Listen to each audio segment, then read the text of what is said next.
Good morning बच्चों। कक्षा 10 अध्याय हम 12 का अध्ययन कर रहे थे प्राकृतिक संसाधन। इसमें हमने अब तक बात करी थी वन संपदा के बारे में। वन संपदा क्या होती है, उसका हमने संरक्षण कैसे किया था, उसके बारे में बात करते हैं हम। अगला जल संरक्षण। तो देखिए, जल संसाधन या जल संरक्षण, तो सबसे पहले आपको पता होना चाहिए हमारी प्रत्येक शरीर की क्रिया के लिए जल महत्वपूर्ण साधन है। हम या हमारे अतिरिक्त जो भी जीव जंतु उन सबके लिए क्या है, जल बहुत ही आवश्यक स्रोत है। तो देखिए, जल जीवन के लिए बहुत महत्वपूर्ण है। अतः कहा गया है जल ही जीवन है, अर्थात जल के बिना जीवन संभव नहीं है।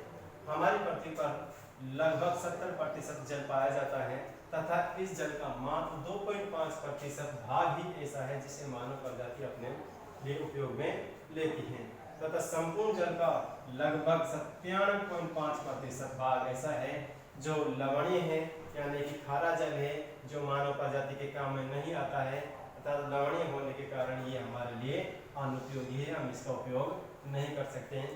तो ये पानी कहाँ पर है, समुद्रों के अंदर है। लेकिन क्या हो रहा है कि हम जो हमारा इसमें से 2.5% भाग, इसमें भी जो ग्लेशियर्स हैं जहाँ का मीठा पानी है, वो भी CO2 की मात्रा बढ़ने के कारण वैश्विक तापीय वृद्धि से पिघल कर नदियों के माध्यम से कहाँ जा रहा है, वो भी कहाँ चला जाता है, सीधा समुद्रों के पास चला जाता है। और ये जो लवणीय पानी है ये भी हमारे लवणीय पानी में जाकर मिल जाता है। इससे डबल नुकसान हो रहा है। एक तो आपकी जो औसत पृथ्वी उसकी सीमा घट रही है तथा और जो ये जल संसाधन है जो आपके पास 2.5% ये मात्रा, उसकी मात्रा इसमें जाकर मिल रही है। अब बात करते हैं हम जल संसाधन पर संकट क्यों आया। तो देखिए, बढ़ती हुई जनसंख्या की मांग जो बढ़ी, तो जितनी ज्यादा जनसंख्या बढ़ेगी उसके लिए उतना ही जल आवश्यक होगा। तो बढ़ती हुई जनसंख्या के कारण जल संसाधन पर संकट उत्पन्न हो गए। बहुत सारे ऐसे काम किए गए मनुष्य प्रजाति के द्वारा जिनके कारण जल संकट होकर जल के संसाधनों पर संकट आ गई। देखिए, जल स्रोतों का प्रदूषण, यानी कि जो जल के स्रोत हैं, कुएं, तालाब, नदी, बावड़ियां जितनी भी थी, उनमें क्या कर दिया गया, प्रदूषण कर दिया गया। प्रदूषण के कारण पानी तो खराब हो गया, लेकिन उनके जो कहना था वो भी उथला होने के कारण उनमें पानी की मात्रा कम आने लगी और वाष्पीकरण के माध्यम से वो पानी आकाश में उड़ने लगा, जिसके कारण जल संसाधनों में कमी होती चली गई। अगला है भूजल का अतिदोहन।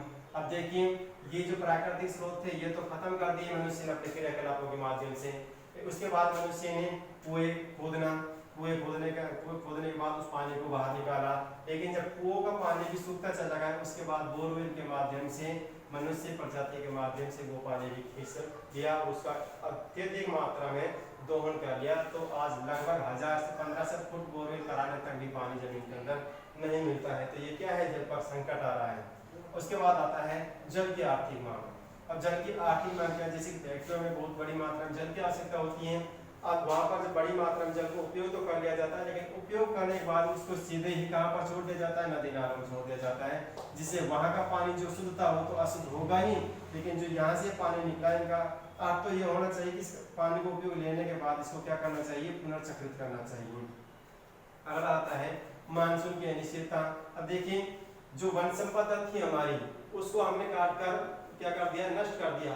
जब उसको काटकर हमने नष्ट कर दिया तो क्या हुआ, मानसून की अनिश्चितता हो गई, अर्थात तो समय पर बरसात नहीं आती है। अर्थात समय पर बरसात नहीं आएगी, हमारे जल संसाधनों पर संकट बढ़ता चला जाएगा। अगला है पारंपरिक स्रोत थे उनकी उपेक्षा करना।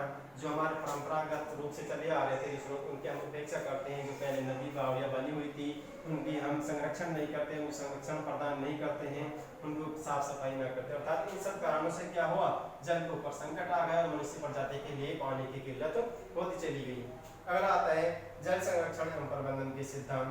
अब हम जल संरक्षण प्रबंधन सिद्धांत को अपनाते हैं। क्या उद्देश्य होना चाहिए, तो इनके जो उद्देश्य है, जल की उपलब्धता को बनाए रखना, यानी कि जल को हम इस तरह से उपयोग करें, यानी जमीन में से यदि पानी निकालना है तो उसका हम अतिदोहन नहीं करें, यानी कि जल की उपलब्धता को बनाए रखना है। सरकार के माध्यम से बहुत सारे नियम बनाए जाते हैं, जैसे नरेगा के माध्यम से भी बांधों का निर्माण करवाया जा रहा है, तालाबों का निर्माण करवाया जाता है, यानी छोटे बांधों का निर्माण होता है। जल को प्रदूषित होने से बचाना, हमें ऐसे कार्य करने चाहिए, ऐसे कदम उठाने चाहिए जिससे कि जल प्रदूषित ना हो, यानी कि हमको ऐसी व्यवस्था करनी चाहिए जो जल के स्रोत हैं वहाँ पर गंदगी फैलने से रोकना चाहिए। यानी कि जो हमारे जल के संसाधन हैं उनमें हम क्या करते हैं, उन्हीं के अंदर हम कपड़े धोते हैं, वहीं से हम पीने का पानी लेकर आते हैं, वहीं पर हमारे पशुओं को हम वहाँ पर नहलाते हैं। तो इससे क्या होता है, जल प्रदूषित होता है। अगर आता है संदूषित जल का स्वच्छ करके पुनर्चक्रण करना। अब जैसे क्या है कि फैक्ट्री में जो पानी जाता है उसको पानी को उपयोग करने के बाद वो क्या हो जाता है, दूषित हो जाता है। तो यहाँ पर इस पानी को क्या करना चाहिए, पुनर्चक्रण करना चाहिए, यानी कि इसको स्वच्छ कर देना चाहिए।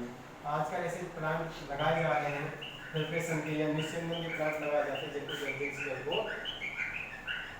स्वच्छ किया जा सकता है और उसका दोबारा से प्रयोग किया जा सकता है। कहते हैं सिद्धांतों को हमें अपनाना चाहिए।